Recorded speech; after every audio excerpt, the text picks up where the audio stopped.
My name is Alicia Philipp, and my moment occurred in 1997, very early in the year, and it was the year that Dan Sweat died. Many of you remember had such an influence on this community as the president of Central Atlanta Progress and then running the Atlanta Project for President Carter. I had the good fortune of being a mentee of Dan's for years.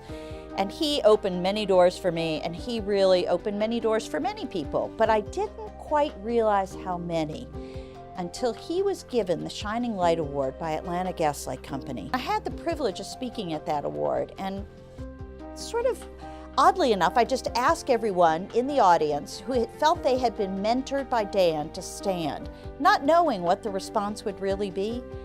Everybody, with the exception of like 2 people in that audience, stood.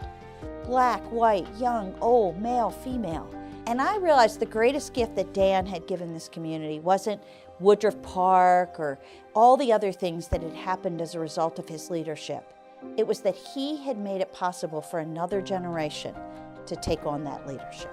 All of a sudden, when I looked out and saw how many people were standing up for Dan, I thought that's really what matters about leadership, is how you encourage and build leadership within other people, particularly the next generation that's going to be the leaders. When I look at my calendar every week, there's at least 2 or 3 meetings a week with younger people, people just graduating from college, graduating from graduate school, starting out in their careers.